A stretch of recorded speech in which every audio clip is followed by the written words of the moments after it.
E aí, rapaziada, beleza? Meu nome é o professor Rafael, estou aqui para falar desse livro, Sapiens, uma breve história da humanidade.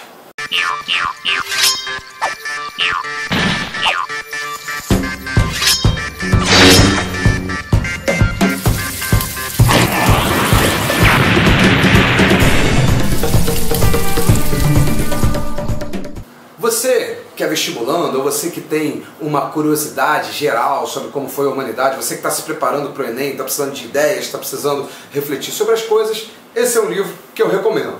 Mas eu não recomendo assim tão rapidamente, né? Por duas razões. Uma, estou terminando de ler o livro ainda, então estamos fazendo aqui uma experiência, né, de conversar sobre uma obra que, durante a leitura, o que é sempre bom, né? Já não vem com aquela coisa fechada, a gente fala das sensações que a gente vai lendo, que a gente vai tendo lendo o livro. Além disso, né, foi um livro que eu demorei para pegar para ler. Né? Uma breve história da humanidade, essas breves histórias, o cara vai escrever sobre Deus e sua época em algumas páginas. Né? A gente está acostumado com livros mais densos, sobre determinados assuntos mais específicos e tal, e fiquei meio assim. Só que foi um monte de gente recomendando, um monte de estudante vindo perguntar sobre ele, eu não tinha lido, já tinha pensado, vou ter que ler, pelo menos para dar a resposta. Né?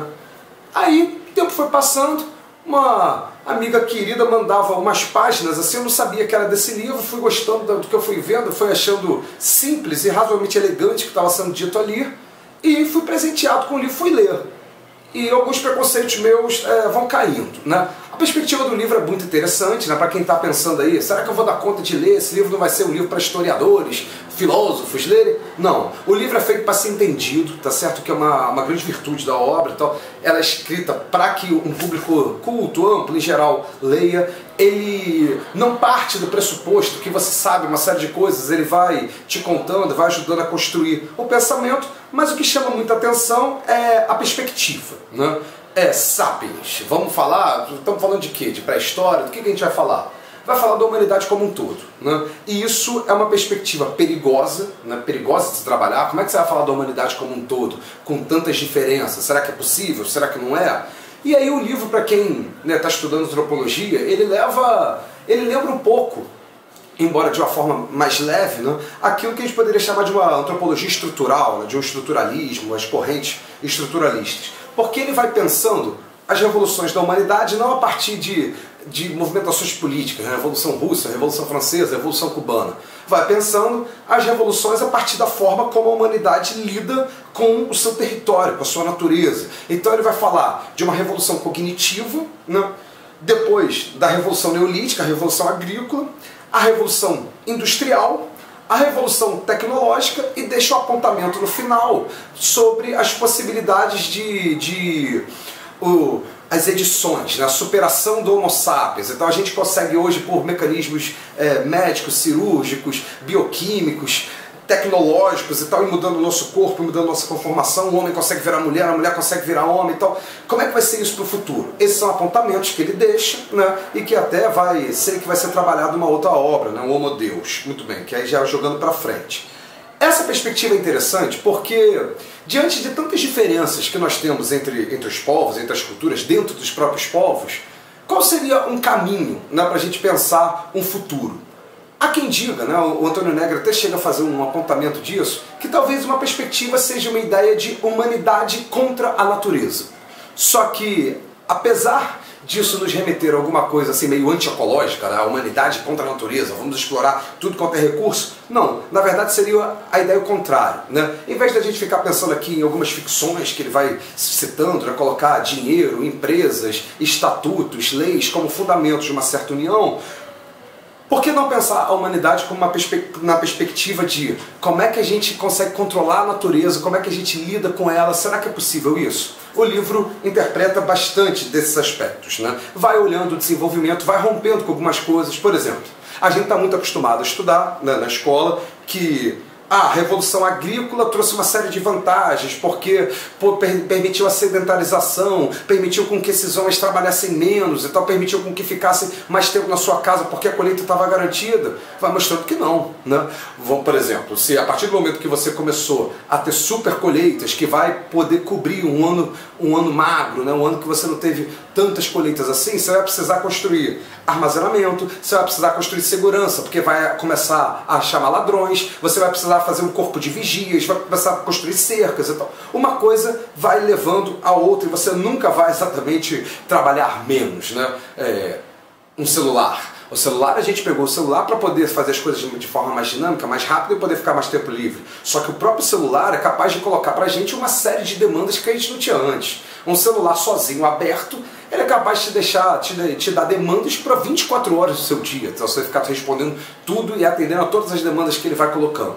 O livro vai traçando isso e vai desde uma pré-história, né? Faz uma longuíssima duração. Então, se você está afim, né, de viajar um pouco por essa história da humanidade, ver como é que foi o desenvolvimento dos armamentos, das ferramentas, das formas de sociabilidade, você tem um bom lugar. No entanto, pode ficar tranquilo, porque um receio que eu tinha ao ver esse tipo de abordagem já sai na segunda parte do livro.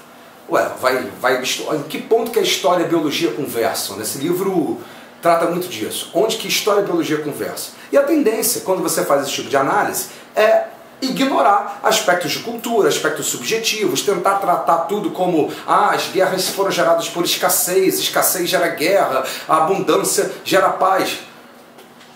A obra vai mostrar que não é bem assim, né? Vai romper com isso, vai explorar o contraditório, vai explorar a importância da cultura e do simbólico, né? O simbólico, a capacidade de criar símbolos, a capacidade de criar ficções, a capacidade de mentir, a capacidade de conversar sobre o outro, falar sobre o outro, como é que a humanidade vai sendo formada, né, dentro desse contexto. E isso traz uma perspectiva curiosa, porque aí a gente começa a se ver no mesmo lugar de grupos que por outras questões, por outras abordagens, a gente não se veria no mesmo lugar, né?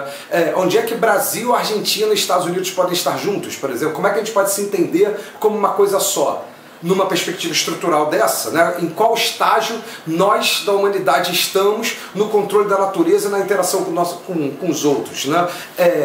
Por essa perspectiva, a gente consegue pensar um planeta futuro, né? Então, apesar disso, é um livro que vai falar desse passado da humanidade em longuíssima duração, está falando de milhares e milhares de anos, né, o tempo todo, e além disso traz uma perspectiva para pensar no futuro. Para que serve também, né, história também existe para a gente imaginar futuros, né? Se tem alguma coisa que tem que fazer parte da história, é uma ficção científica, uma proposta de futuro. Passou um livro atrás de mim. Você pensa, qual a perspectiva de futuro? Você não vai conseguir nunca, né, imaginar futuros sem você pensar em que estágio que nós estamos e qual o tipo de dilema que a gente está vivendo, como é que a gente se relacionou com esses dilemas anteriormente. Então, está a fim de ter novas ideias, está a fim de viajar um pouco nisso, está a fim de pegar informações novas, tem dados novos sobre arqueologia que nos nossos livros didáticos certamente não terão.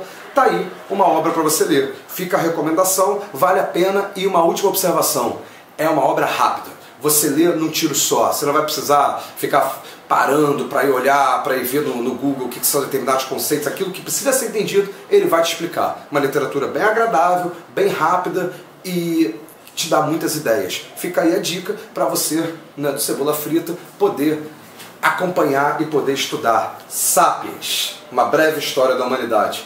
Beleza? Um abraço.